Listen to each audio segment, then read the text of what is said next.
Jemaat yang dikasihi oleh Tuhan Yesus, salam jumpa, shalom. Di hari ini kita bersyukur kepada Tuhan karena kita telah memasuki minggu Advent yang pertama. Karena itu dalam ungkapan syukur kita atas penyertaan Tuhan, mari kita datang dan beribadah kepada Tuhan. Jemaat kekasih Tuhan, di saat ini kita akan membaca dan mendengarkan firman Tuhan. Dan oleh karena itu firman Tuhan kita di saat ini terambil dari Alkitab Perjanjian Lama, Kitab Mazmur 24 ayat yang pertama hingga ayat yang ke-10. Mendahuluinya, mari kita berdoa minta tuntunan Roh Kudus. Mari kita berdoa. Tuhan Yesus yang baik, kami mensyukuri penyertaan-Mu di dalam seluruh kehidupan kami, yang telah menyertai kami hingga di hari ini. Kami telah memasuki minggu Advent yang pertama. Dan saat ini kami akan dikuatkan oleh pembacaan dan pemberitaan firman Tuhan. Kami meminta dengan kerendahan hati, berkenan kiranya Tuhan mau suci bersihkan hati dan pikiran kami, mentahirkan kami lewat Roh Kudus-Mu, agar firman Tuhan yang kami baca dan kami dengar benar-benar memampukan kami, menguatkan kami untuk bisa melangkah dengan pasti menjalani hari-hari hidup. Hikmati kami Tuhan, agar kami mampu memaknai firman di saat ini. Amin. Jemaat yang terkasih, pembacaan kita terambil dari Mazmur 24 ayat yang pertama hingga ayat yang ke-10 yang berkata, kedatangan Raja kemuliaan dalam bait Allah. Mazmur Daud. Tuhanlah yang empunya bumi serta segala isinya, dan dunia serta yang diam di dalamnya. Sebab dialah yang mendasarkannya di atas lautan dan menegakkannya di atas sungai-sungai. Siapakah yang boleh naik ke atas gunung Tuhan? Siapakah yang boleh berdiri di tempatnya yang kudus? Orang yang bersih tangannya dan murni hatinya, yang tidak menyerahkan dirinya kepada penipuan dan yang tidak bersumpah palsu. Dialah yang akan menerima berkat dari Tuhan dan keadilan dari Allah yang menyelamatkan dia. Itulah angkatan orang-orang yang menanyakan dia, yang mencari wajah-Mu ya Allah Yakub. Angkatlah kepalamu hai pintu-pintu gerbang, dan terangkatlah kamu hai pintu-pintu yang berabad-abad, supaya masuk Raja kemuliaan. Siapakah itu Raja kemuliaan? Tuhan jaya dan perkasa. Tuhan perkasa dalam peperangan. Angkatlah kepalamu hai pintu-pintu gerbang, dan terangkatlah kamu hai pintu-pintu yang berabad-abad, supaya masuk Raja kemuliaan. Siapakah dia itu Raja kemuliaan? Tuhan semesta alam, dialah Raja kemuliaan.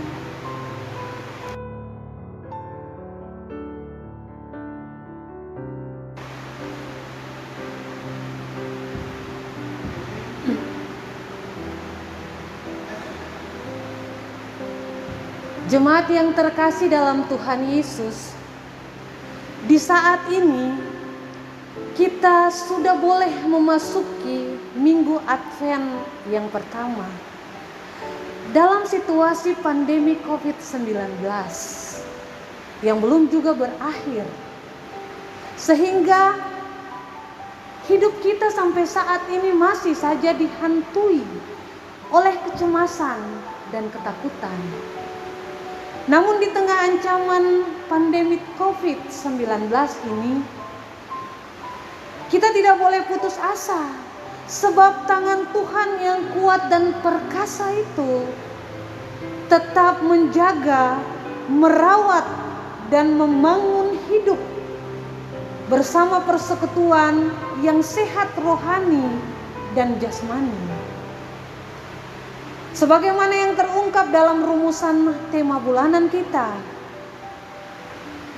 membangun kehidupan umat yang sehat rohani dan jasmani. Oleh karena itu kita harus saling menjaga, kita harus saling merawat dan membangun hidup yang diliputi dengan rasa sukacita, damai dan bahagia. Demi mewujudkan hidup yang sehat rohani dan jasmani, hal pertama yang perlu dilakukan ialah kita harus bisa memurnikan hati. Sebab hati merupakan pusat perasaan, pikiran, kemauan dan kehendak. Segala sesuatu diolah di dalam hati, kemudian diekspresikan dalam tindakan. Itulah sebabnya tema mingguan di Adventus pertama ini mengajak kita semua untuk memurnikan hati, agar dapat menyambut kedatangan Tuhan Raja Kemuliaan dengan sorak-sorai, seperti terungkap dalam bacaan firman Tuhan kita hari ini yang terambil dalam Mazmur 24 ayat yang pertama hingga ayat yang ke-10. Jemaat yang terkasih, kalau kita baca firman Tuhan di hari ini, Mazmur 24 adalah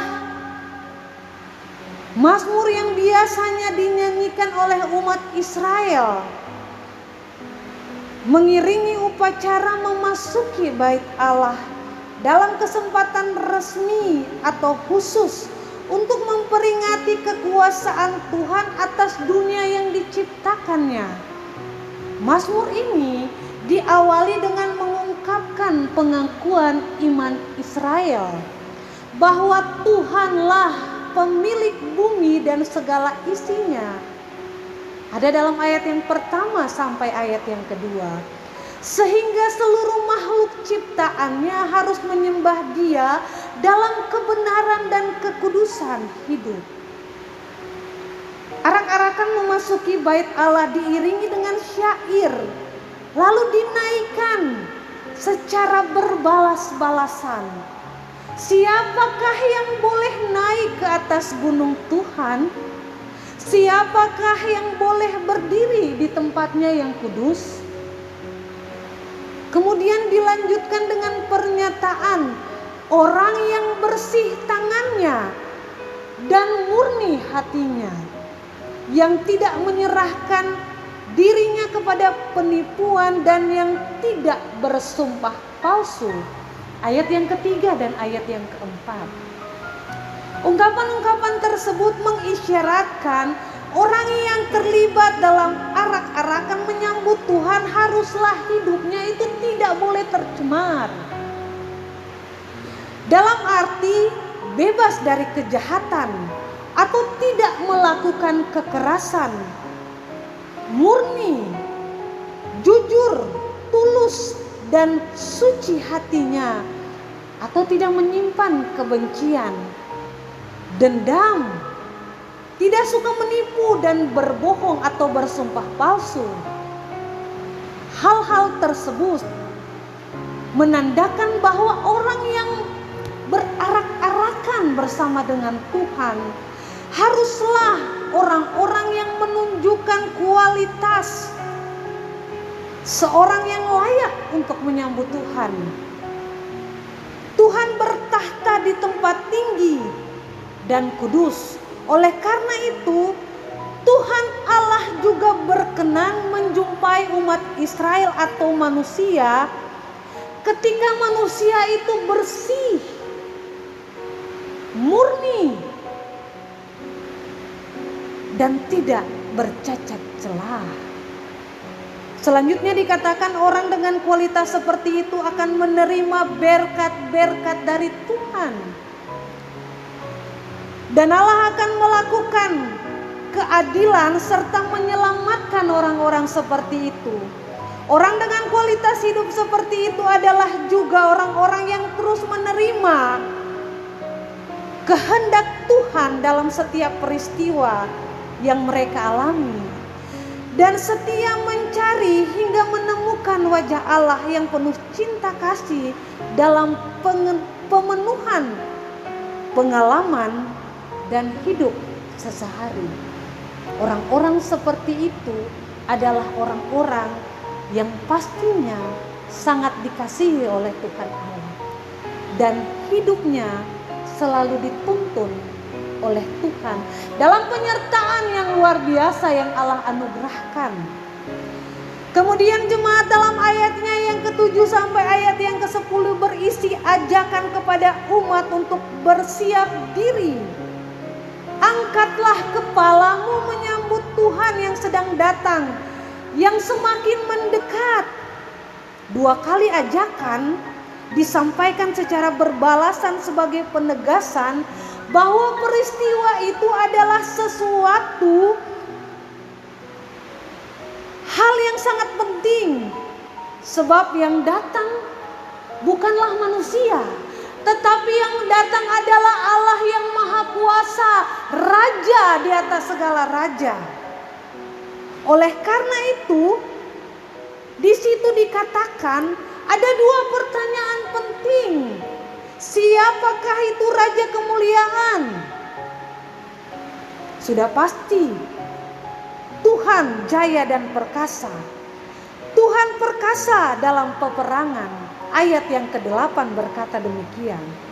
Kemudian dilanjutkan, siapa dia itu Raja Kemuliaan? Tuhan semesta alam, dialah Raja Kemuliaan. Pertanyaan pertama tadi mengatakan, siapakah itu Raja Kemuliaan? Dan dijawab, Tuhan adalah Raja yang jaya dan perkasa. Tuhan perkasa dalam peperangan. Jawaban tersebut pada satu sisi mengekspresikan pengakuan iman umat Israel terhadap kekuasaan Tuhan Allah yang telah menyelamatkan mereka.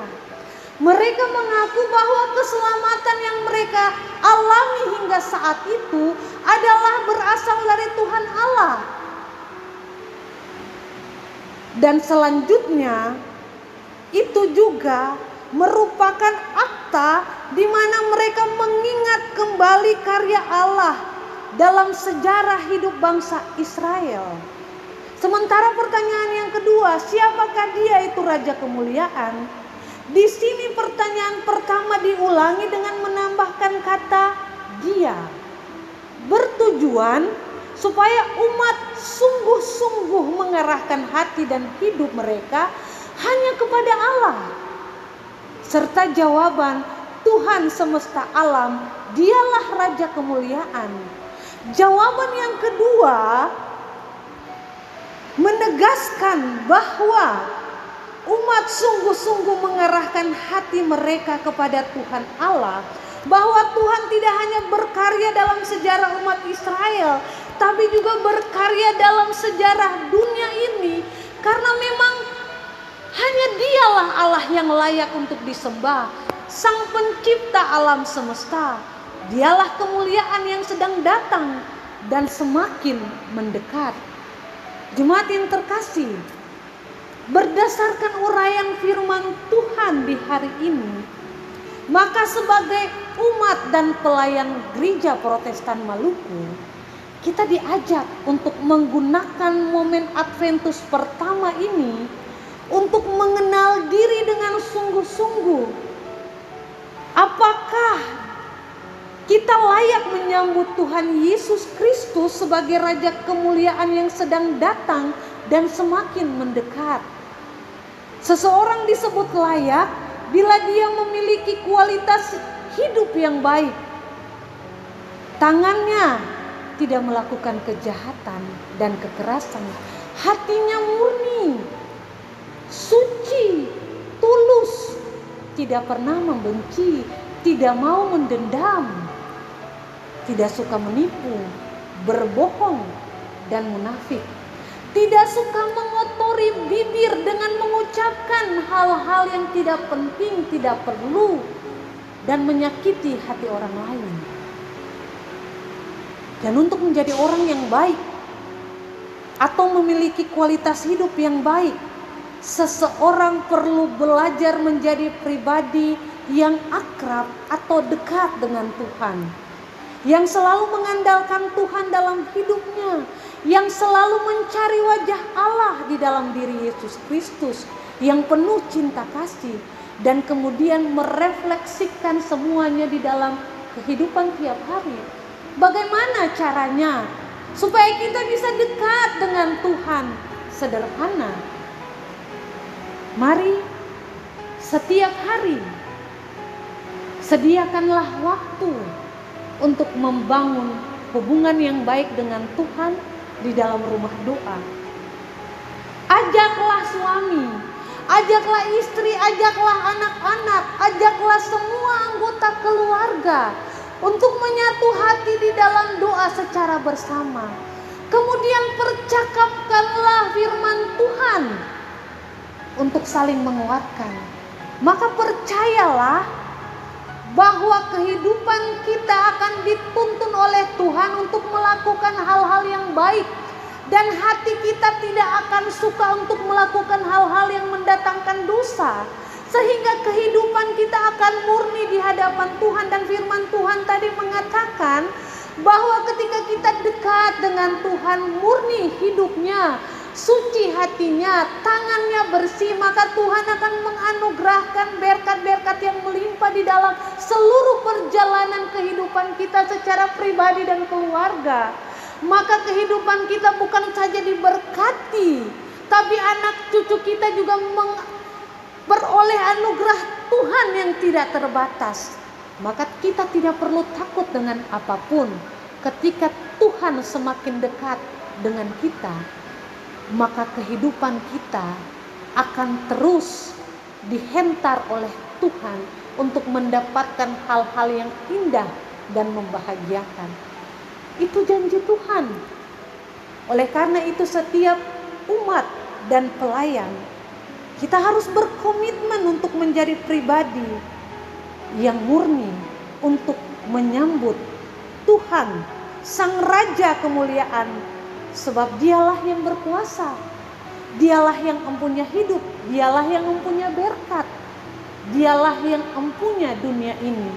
Jika Tuhan kita berkuasa, apakah yang harus ditakuti? Tidak perlu. Karena Tuhan yang akan memampukan kita untuk terus melangkah. Apapun yang harus kita hadapi ke depan, seberat apapun masalah hidup kita, sesakit apapun penyakit kita, ingatlah Tuhan kita berkuasa. Hiduplah baik di hadapan Tuhan, hiduplah benar, hiduplah suci, hiduplah kudus. Maka kita akan melihat kemuliaan Tuhan akan nyata dalam kehidupan kita, dan kita akan terus bersuka cita. Masukilah minggu-minggu Adventus dengan penuh ketenangan, sambil melakukan hal-hal yang terbaik untuk Tuhan. Maka kita akan selalu dikasihi oleh Tuhan yang empunya hidup. Tuhan Yesus memberkati kita semua untuk memaknai hidup di minggu Advent pertama ini dan memuliakan Tuhan di sepanjang hari-hari hidup bersama dengan keluarga dan sesama yang ada di sekitar kita. Amin.